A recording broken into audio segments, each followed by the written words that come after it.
This is Arab Talk on KPOO 89.5 FM in San Francisco. This is Arab Talk with Justin Jamal. I'm Jess Ghannam. And I'm Jamal Dajani. Jamal, the Israeli military continues its assault throughout Gaza as we speak right now. There's no evidence of any ceasefire or diminution in the fighting that the Israeli military has engaged in. It continues to kill Palestinian civilians. It continues to destroy infrastructure, including healthcare infrastructure. And there's no evidence that there's been any change in the fighting status. The United States military has also dismantled its pier that was allegedly bringing, food aid and humanitarian aid into Gaza. So the amount of aid getting into Gaza continues to be at critical levels. And the UN just this week announced that 500,000 Palestinians were facing the prospect of grave famine right now. So the situation in Gaza remains bleak, despite the fact that it's fallen from the national scene in terms of the media right now, Jamal. We're not seeing much coverage of what's happening in Gaza right now. And what we seem to be hearing more about is the question of Palestine on the presidential debates, which is going to be our main focus today. We're going to be talking about the presidential debate and the use of the word Palestinian by Donald Trump. Before we get to that, we're going to watch a really great interview by veteran journalist Rami Khouri. He's going to discuss the U.S. presidential debate as viewed from the Middle East and Israel's threats to Lebanon. Rami Khouri is a non-resident senior fellow at the Arab Center, Washington, and distinguished fellow at the American University in Beirut. That's right, Jess. And I don't know, I think if there is enough has been said or not about these presidential debates, but we'll try our best to bring our perspective. But first, let's watch Rami Khouri. Israel's army approved an offensive against Lebanon after a spark in cross-border fire, as talk of all-out war stoked concerns over the Gaza conflict spiraling into the broader Middle East. Hostilities intensified after the Israeli military killed a senior Hezbollah commander, Sami Talib Abdullah, in the southern Lebanese village of Juaya. Meanwhile, Hezbollah released a 9-minute video of what it claimed to be aerial footage captured by surveillance drones. The video showed clips of the Haifa port and military base and the Rafael military complex. The video ignited fear and fury in Israel, where Haifa Mayor Yona Yahav likened it to a psychological terror on residents of Haifa and the north. Joining us on Arab Talk this week is Rami Khouri. He is a veteran journalist and book author with 50 years of experience covering the Middle East. He is also a non-resident senior fellow at the Arab Center, Washington, and distinguished fellow at the American University of Beirut. Welcome to Arab Talk, Rami. Thank you. Glad to be with you. So let me begin by asking you about the elephant in the room, which is really what was not in our intro. As an observer of both U.S. politics and the political landscape in the Middle East, what did you make of the recent presidential debate between Biden and Trump? What was the reaction from the ordinary person and media, for that matter, in places like Beirut, Amman, or Cairo? And I've been watching these kinds of debates and contests in the U.S. Since I was in college in the 1960s. And this really was the most shocking one that I've ever seen. My personal sense is that it was a very accurate reflection of what the American corporate-run elite political system wants and does. It generates candidates that can be manipulated by the corporate and political interests and sometimes foreign lobbies on both sides. So while it was, I thought, shocking, both for the content of what the candidate said in various ways, and for the obvious problems that Biden has, given his age, it was quite shocking in that respect that the American system that has produced so many amazing, wonderful things for the world in the last 100 years or so offers the people a choice between these two old men who have various deficiencies. But their strengths, and the reason they're there, is that they appeal to the cartoon-like entertainment values that drive American politics. American politics is not a contest of ideas. It's a contest of entertainment. And I got on a list from the Democrats. I donated $25 to the candidate a couple months ago, a local progressive candidate in Boston area. And then obviously that got me on all kinds of lists. And I've been getting emails from the Biden people for the last month. And the fascinating thing about it is they're mostly from movie stars or singers. So this is my impression that this is a troubling but totally, I think, expected outcome of how this political system operates. And it's hard to tell what's going to happen.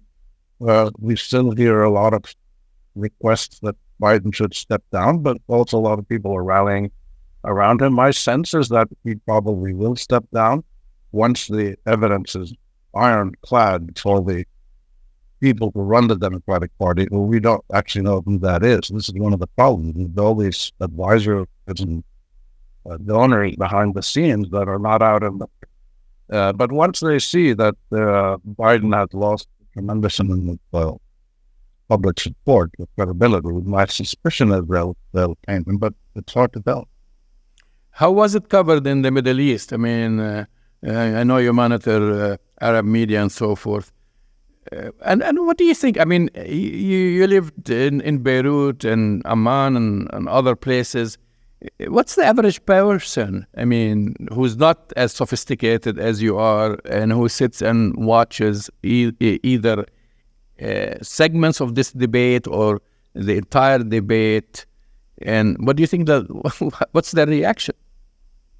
Well, first of all, I think the average person is just as sophisticated as you and I may think we are. And they have a lot of knowledge, a lot of intelligence, and they have thousands of years of cultural, local, and national history behind them. So they know how to deal with people around the world. I don't think the debate is covered very widely in the region. People generally relate to, say, American presidents or European leaders, or Russian or whatever, on the basis of their own personal national interests. And for most people, this has to do with the Arab-Israeli conflict. It's none of them that has to do with Iran and other all of this. So I think they don't follow these conflicts very closely. The average person doesn't follow the conflict very closely. When we look at Europe now, with what's in change of the right wing, most people kind of look at everything that's interesting, but they don't pay a lot of attention to it, in my view. The media may give it more attention than ordinary people do. And the reason is that ordinary people across the region, without exception, no exception, ordinary men and women have no capacity to influence political trends either around the world or in their own country. So most Arab citizens have been neutered, so to speak, politically. They just don't have the right to influence policy making through voting or political participation, activism, or whatever. And they certainly don't have the power to hold accountable their own political elites. So they kind of turn off politics in many ways, but they react emotionally to big issues like Palestine, like Iran, Israel, American, foreign, Russian military presence in the region, things like that. That's my impression. Going back to Hezbollah and Israel, is this flexing of muscles on both sides, or the situation is more serious than what it has been presented in the media? It's both. They've been flexing muscles against each other for about 30 years. And they've had several wars. Of course, the wars have never solved it. That will think. Israel's occupation of Lebanon never solved anything. Well, attacks against Israel have never solved anything. So they don't realize this enough, apparently, to try to find a better way to resolve that. These are really difficult. But they've been threatening each other for many years. But at the same time, this is the most dangerous moment that I can remember in my 50 years of monitoring this. I've lived through a couple of the wars in 2006 and Beirut all the time. And the situation is that what has happened is that Hezbollah has become way, way stronger and more sophisticated militarily than it ever was in the past. Thanks to the Iranian assistance, thanks to its own credible ingenuity, and very much to the real drive of the Lebanese Shiites, mostly. It's predominantly a Shiite Lebanese organization, though there are 5 other people. But the Shiites have proven themselves incredibly capable when they put their mind to getting things done well.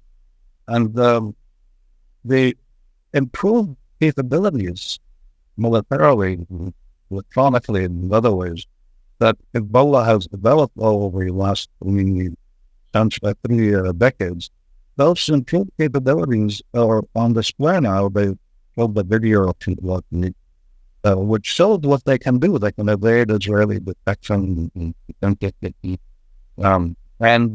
So this is way more dangerous. Also, the Israelis are far more edgy. They're really concerned because they realize after 8.5 months of fighting, not really fighting, but assaulting Gaza, they've realized that for military strength, which is significant and supported by the U.S., is not enough to make their opponents just lie down and surrender. It doesn't work. And this is one of the fascinating things about the Israeli, Palestinian, Israeli, Lebanese, Israeli, Iranian conflicts. The Israelis are so blinded by their own propaganda and their own complex psychological reactions to their own history, to the things that they have done as a country, the crimes that they have done by taking away Palestine and turning it into a military garrison, assault with a base, the Western colonial power. They're so complex like that they're criticized all over the world. The top court in the world will be genocide, but they fought not it all over the place. They ruled human built by 162 or 7. So all of these things, and then of course this message, all of these things have shocked the Israelis terribly because they have shown them, though the Israeli politicians will not admit this, they have shown them that their strategies are failing. They can do one thing still very well in the Middle East, which is kill Arabs. And they've shown their capacity and willingness to do that. And they've also shown the capacity to do one important thing overseas, which is manipulate or influence the American political system at the national level to maintain almost unquestioned support for the U.S. militarily, politically, diplomatically.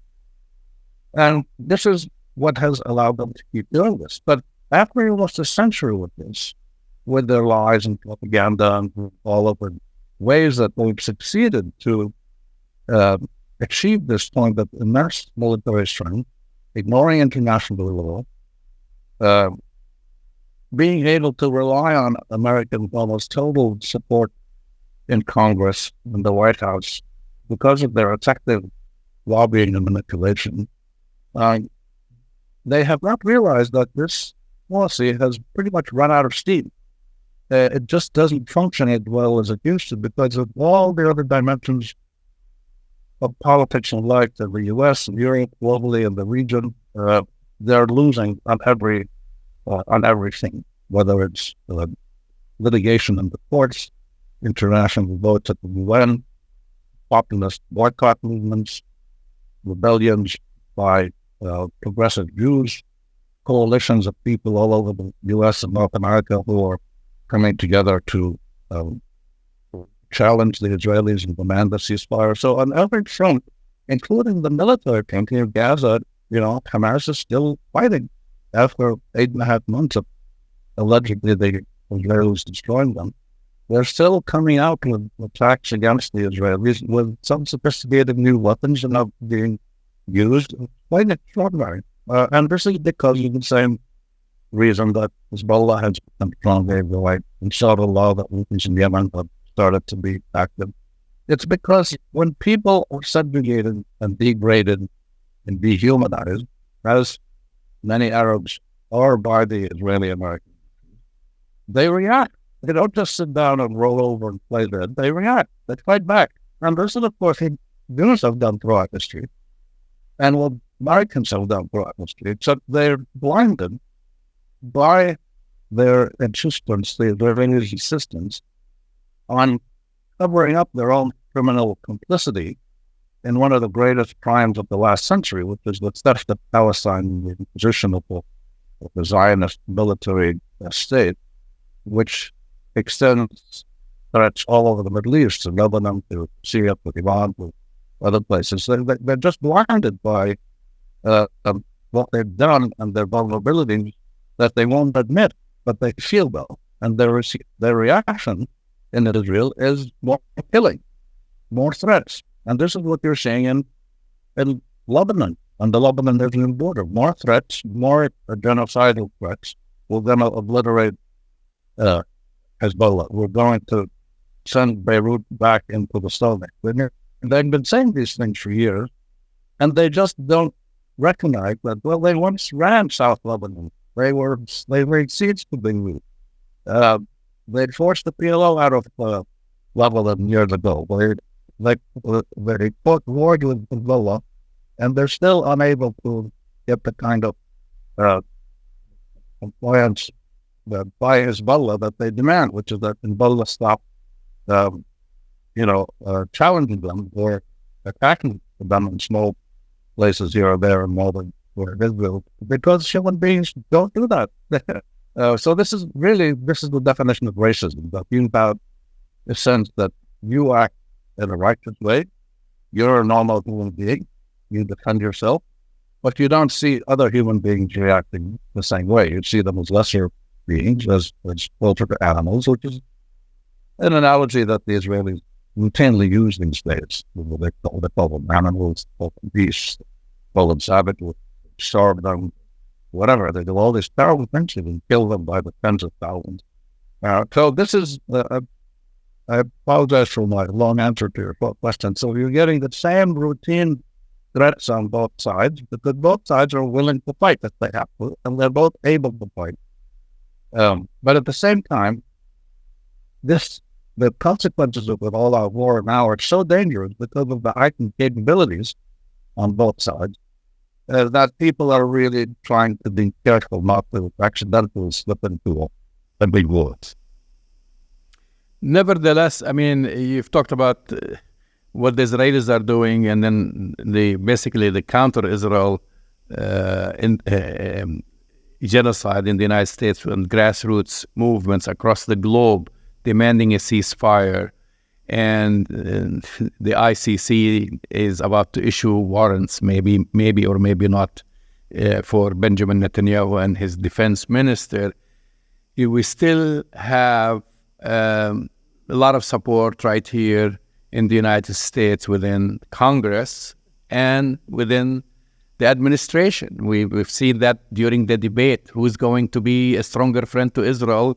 This thing came up, and now they are, meaning Congress, inviting a war criminal to address a joint session in Congress. And how does that affect what people in the Middle East and in Lebanon, all these years they've relied on American diplomacy, if we can call it even that, American diplomacy, when they see this clearly, how the United States wouldn't budge even after the killing of more than 37,000 Palestinians in Gaza, 14,000 children killed, and we still the United States still invites Benjamin Netanyahu and his defense minister to come to Washington, D.C.? Well, what happened is that people across the Middle East, not just the Arab world, but all places, people have gotten used to this as normal American behavior. It took a long time. It took about half a century for people to, the political class in the region has not adjusted to this, but the political class that relies on the United States. They need major Arab countries, including the minor leaders like the PLO leader, Mahmoud Abbas, and the people who run the Palestinian Authority, which is a sad election of the devil, like told none of this very acting in God child here with one was very sad. But none of these political leaders in the Arab region have reacted strongly because they rely on the US and Europe. They need the money to just pay their soldiers and they were doing that. And even then they're not doing a very good job of running these countries. But ordinary people have opinions that the United States, but then people are not surprised that the United States is doing what you said, fighting sex offender, not sex offender, that's a sexual predator, and a man who's been invited and found guilty in many places, they were reported counts in court. They're not surprised because they realize it took a long time, but they realize that this is what the West has always supported. It started with the British in the 1920s and 30s and 40s. And then after 48, it was the Americans who took over. It was the major Western settling colonial imperial, which was the British and now the Americans, actively supports the Zionist colonial apartheid genocidal. This is abundantly clear. Anybody who doesn't see this is either a blind or a living mother. So we should not be surprised by this.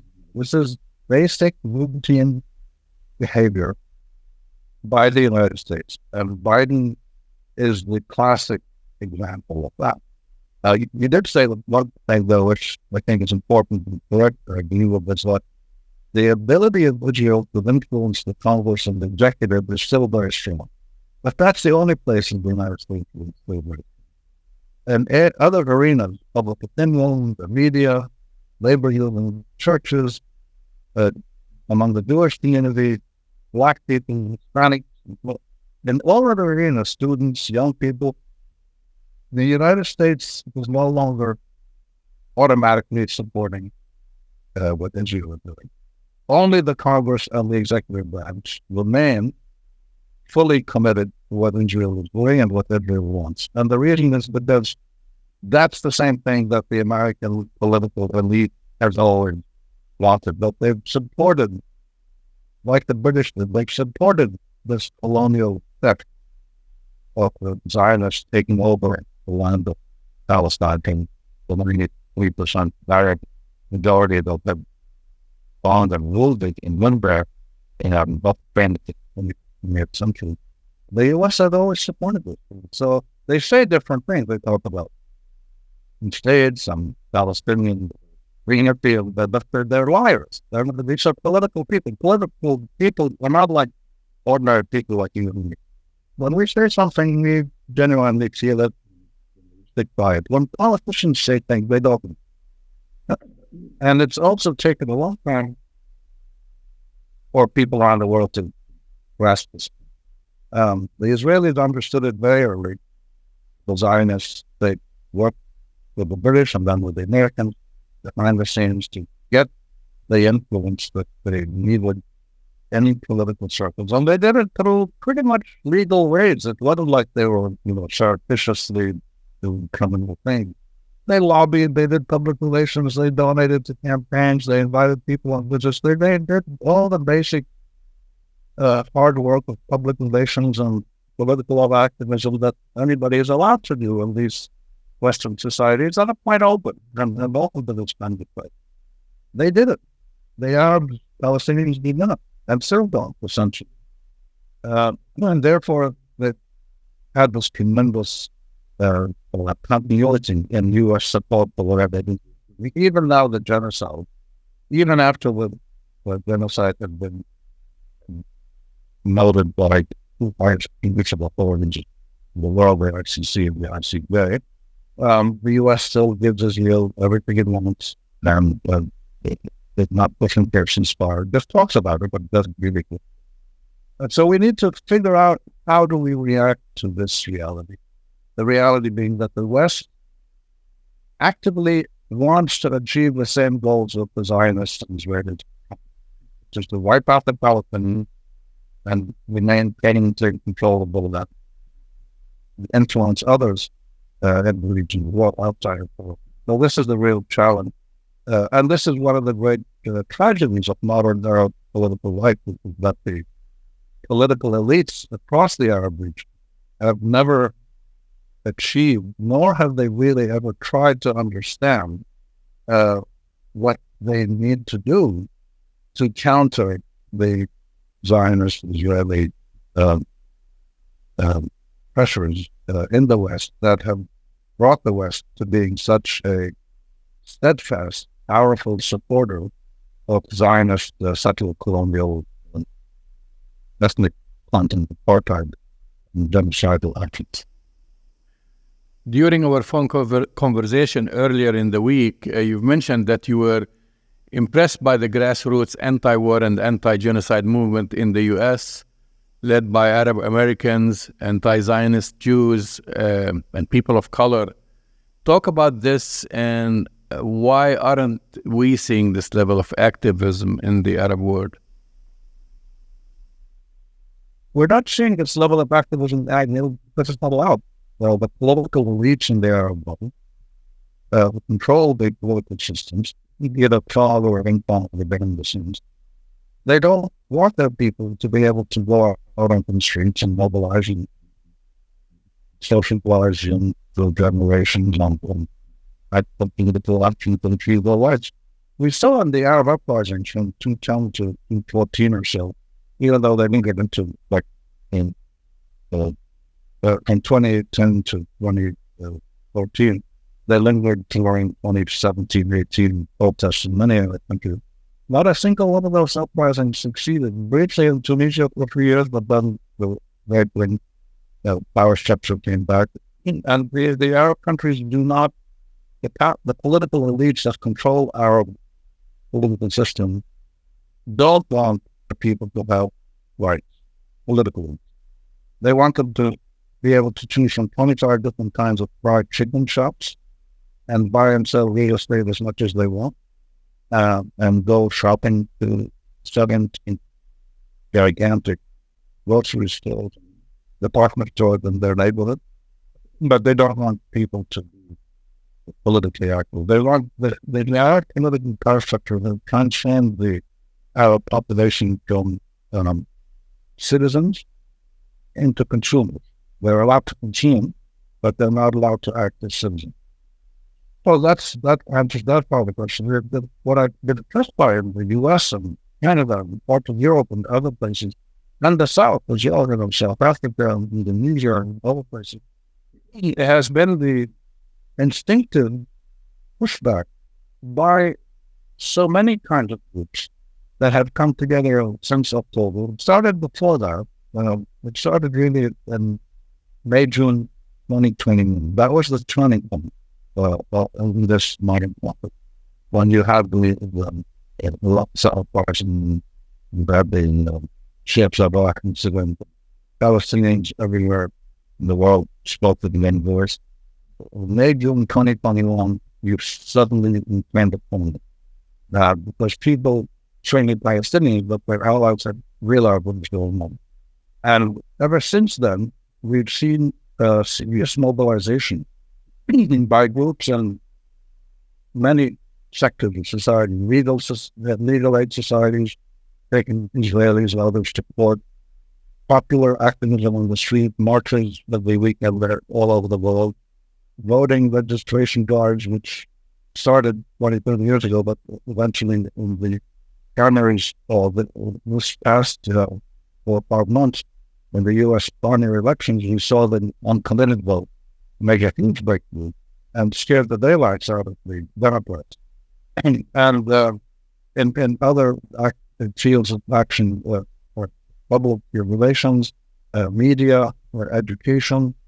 So this, we have now, for the first time in my life, certainly, and I've been active in this field since I went to college in the U.S. in 1966, well, a century, half a century more ago. We have the first time in my life, and in the modern century-long history of the Zionist-Palestinian conflict, we have a level playing field in all arenas except the military. And even in the military, it's being the gap between both. Unless she's shown something in Hezbollah or China, but still, the bang will give you as enough American material and support to attack all of Lebanon and all of Palestine and tear it into, it done mass destruction as it's done in much of Gaza. But in every other field of life, we have seen a combination of activism and political action and legal action and student mobilization that has challenged the Zionist American government approach. And that approach, which started in 1917 in England with the Balfour Declaration, that approach started by declaring that the Palestinians are invisible people. Even though they controlled and lived in 93% of Palestine back then, the British in Balfour Declaration essentially said they're not real people. They're not mentioned by name in the Balfour Declaration, nor in the mandate of the League of Nations in 1923 that formally they want the control of the area, which helped them create the gondola the Zionist Israeli state, which came into being with it. And none of those documents of the Palestinians mentioned by name as Palestinians as people without equal rights. And this is what the U.S. continued to do. They barely see the Palestinians and equal rights. That's why you're seeing this embarrassing, really embarrassing episode where spokespeople at the White House and the Pentagon, the State Department, and even the president himself in the U.S. fumbling to words to say essentially that the Palestinians or the Israelis do not have equal rights. The Israelis have priority rights to statehood, sovereignty, security, and self-determination in Palestine. The priorities are for the Zionists and the Jews, and any Jew in the world can go them. And the Palestinians have secondary rights. If the Palestinians are there, they can stay there and they can work as they were like the blacks in South Africa.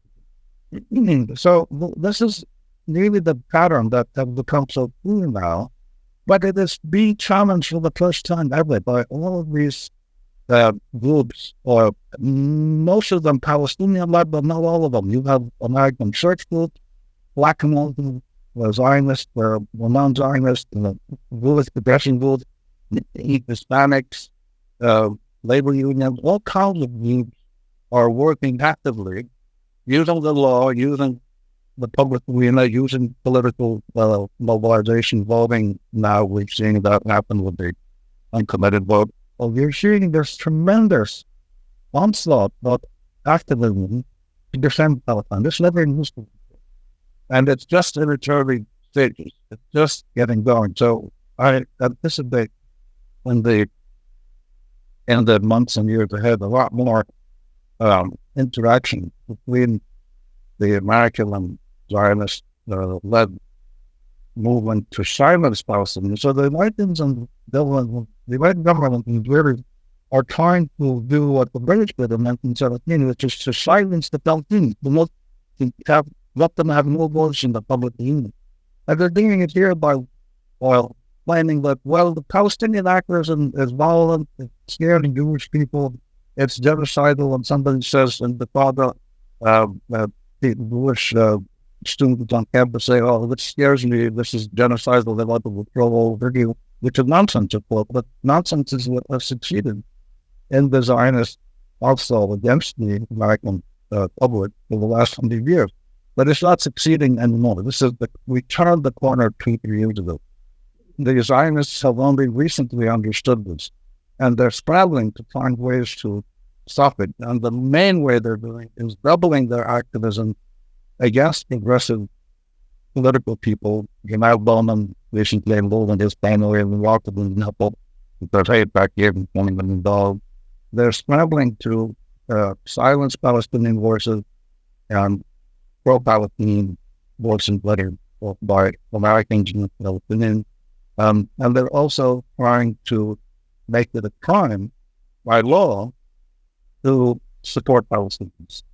And this is all being challenged now, which is really the big battleground in the conflict between Arabism and Zionism that started in Palestine about 110 years ago, and it's still going.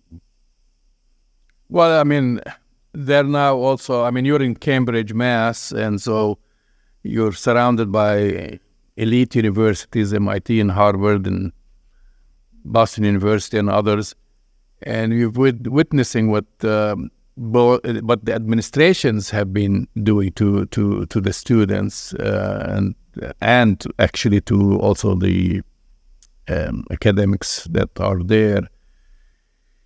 Do you think will this deter, basically, by them criminalizing demonstrators or following in the footsteps of countries like Germany and so forth?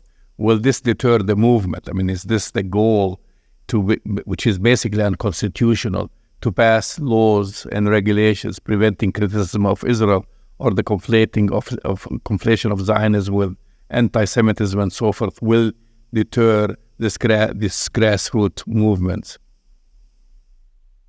The answer to that is we can't really tell right. It's clear that the Palestinians and the many allies in the West are now working together and mourning a way to push back against the attempt to silence the Palestinians and make them disappear. But it's also clear that the Zionism and Israel and American government and some other folks, like some evangelical Christian places, they're working together to keep pushing the Zionist aims at making the Palestinians disappear or criminalizing being a Palestinian becoming a crime or supporting Palestine becoming a crime. This is a battle that is just getting going on a serious level all over the country. And the universities in the last 24 months were really the epicenter of this. Now it's summer, and we're border. We don't know what's going out in September. I'm sure that students are not just going to go home and play baseball and then come back and see what they might do. They're working on plans now to continue this process in different ways. And we don't know what those plans are, so they're not going to reveal that part. But it's going to depend a lot on what happens in the presidential elections of both candidates. As happened in the debate very briefly, both candidates either ignore the Palestinians or demonize them.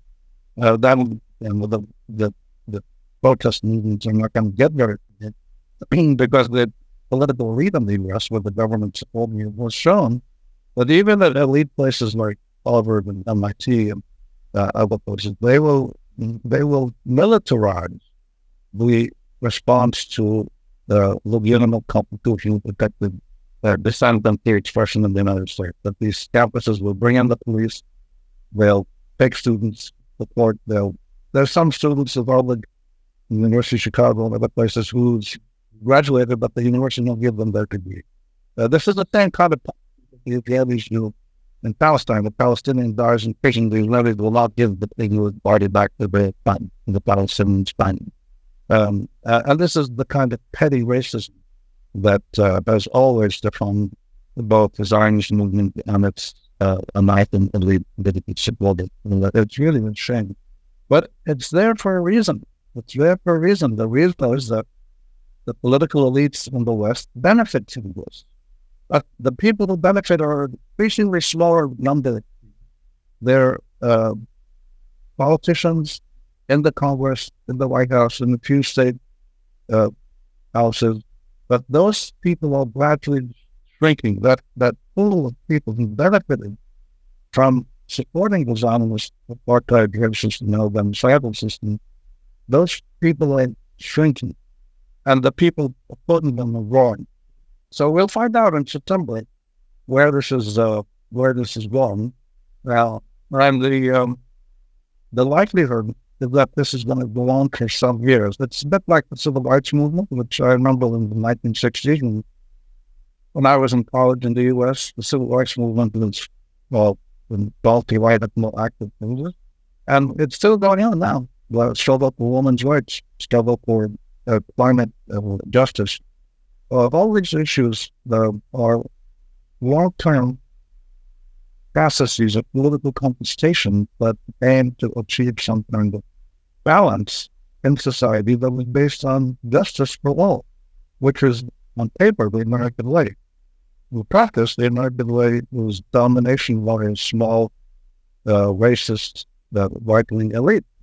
But this is being challenged now in the big way. So we'll have to see. The critical thing is for the forces seeking justice for Palestine to keep organizing, keep building together, and pull their resources. But alone, none of these groups, the churches, the Russian Jews, the Palestinians, the African Americans, none of them alone can bring about the change.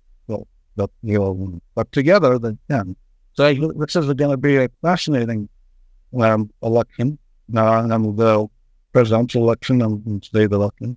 And we'll see soon, I think by August, you'll have signs of what's to come. Rami Khouri, it's a pleasure talking to you. Thank you for coming on Arab Talk. It's my pleasure. Thanks for having me. Keep up the good work.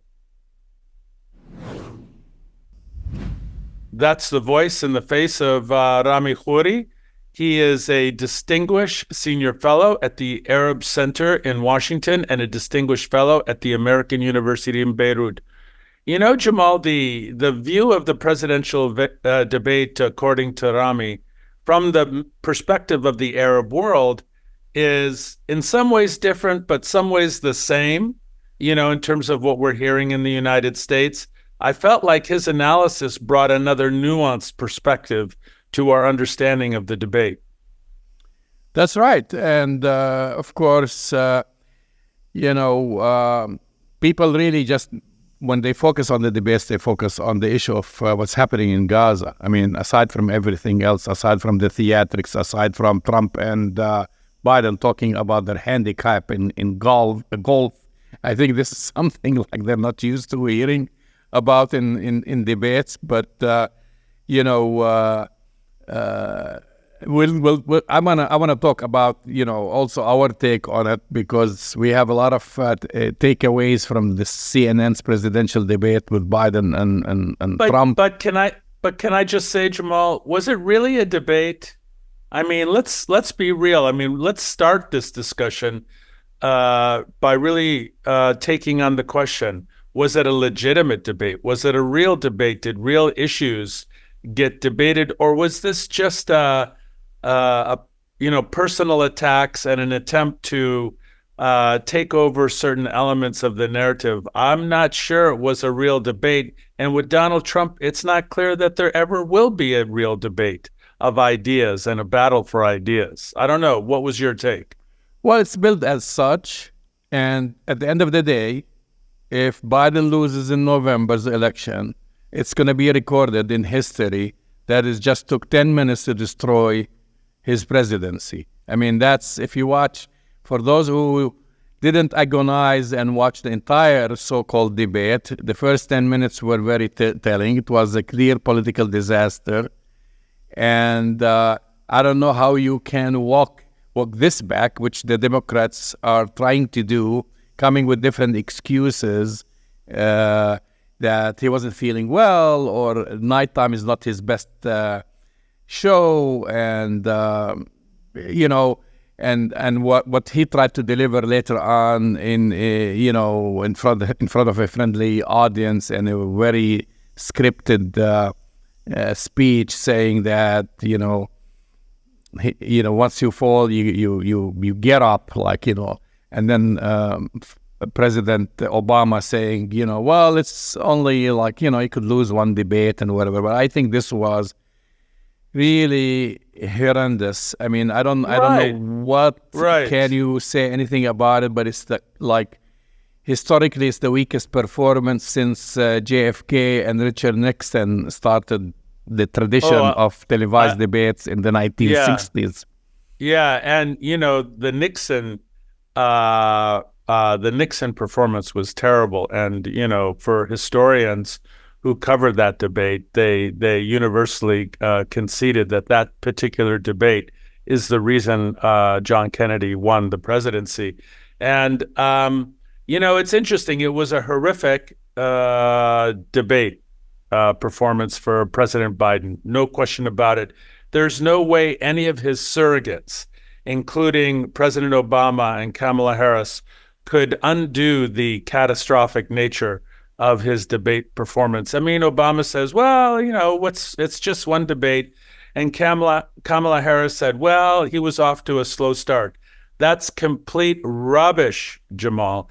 He looked senile. He looked doddering. He looked like he didn't have any command of the information. He was rambling. I mean, not that Trump was a whole lot better, but in comparison, there really was no comparison. And I have to agree with you that if, in fact, Biden loses, and I've been predicting that, I'm just letting you know, we will go back to a couple of events. His performance at the debate and his political advocacy and unqualified support for the genocide in Gaza. These two things, Jamal, I think will go down in history as what torpedoed the Biden attempt to be a two-term president. Well, I was waiting to ask your clinical description. I mean, you said some of it because that's easy. Just like, let me try to describe what I saw. Okay. I saw him, his voice was weak and he was whispering most of the time and drifted into incoherence, mumbling about like we finally beat Medicare when no one was talking about Medicare. He just throws that in. And then if you notice while Trump was speaking, which by the way, he wasn't saying anything new or anything of, if the fact checkers do their job, they realize everything that he was saying was like really, he was like lying. You watch Biden, just his mouth gapping open and just giving me the impression of someone cruelly diminished and lost. So how do you describe this clinically speaking? Yeah, many people have asked me that, Jamal, and I'll just put it out there. If you were to just watch the Biden part of the debate without, understanding that he's the president, and you were just looking at it purely clinically as someone who is trying to answer questions, you would come away from that as a clinician, either a neuropsych clinician or a neurologist, and you would say this individual has moderate to severe cognitive deficits and is declining in his cognitive as well as emotional abilities to process information. I mean, I just want to say two things about it. This is a classic picture of someone who has above and beyond just what is referred to as regular, normal, age-related cognitive problems. All of us decline as we get older in our cognitive abilities. What I saw in terms of Biden that night is that he was above and beyond what we would expect for a normal 81-year-old in terms of his cognitive decline. It was significant. He had word-finding problems. He had difficulties with attention, concentration, short-term memory. He seemed lost. The mouth open, by the way, is a classic pattern of someone with significant cognitive problems. So there's no way to spin this, Jamal. This is someone who has cognitive decline that is significant. And whether or not that's enough to say we shouldn't vote for him, that's going to be up to the voters. What I do know is that he's been, the big ticket Democratic donors are freaking out They're freaking out because they don't know what to do now, right? They just don't know what to do.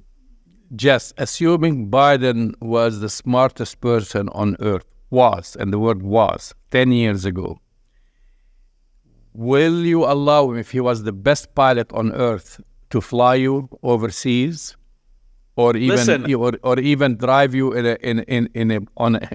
to be a driver of a bus? So why would voters allow someone who loses it in the middle of his sentence to lead the United States, 350 million, the only superpower now on earth? I mean, I hate to say that this is not ageism, but he is basically should be qualified based on this. And then the other question is, we have an age minimum for becoming the president of the United States, which is 35 years. We don't have a maximum. There is no ceiling. Right. And that should be open now to debate. I mean, you can't just like wait to evaluate someone.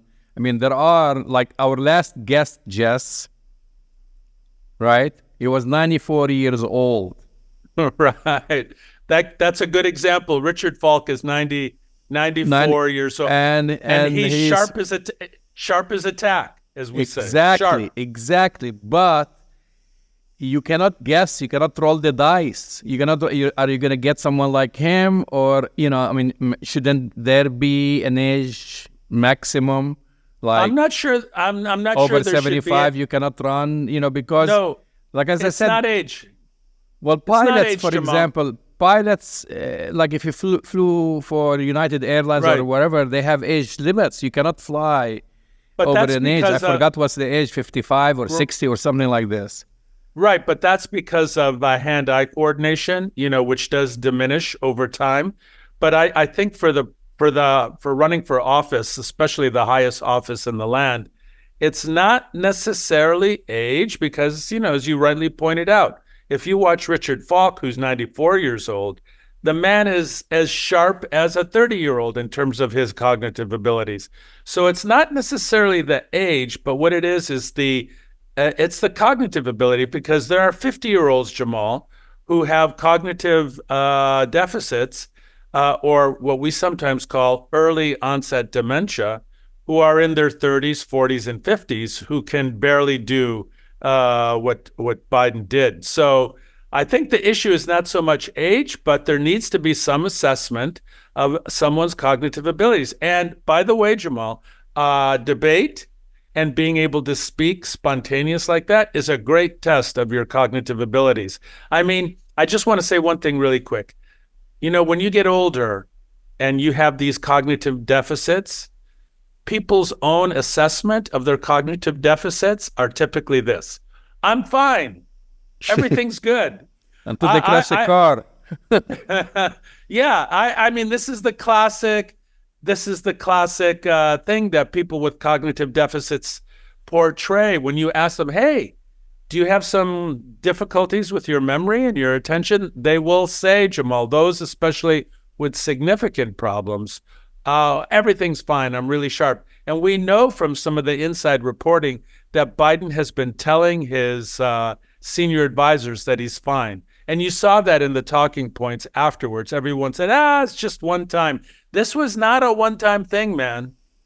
What you saw in Biden... I believe something is going to happen by the time we get to the Democratic Convention. Or maybe not. But all that I have to say, America is in deep trouble.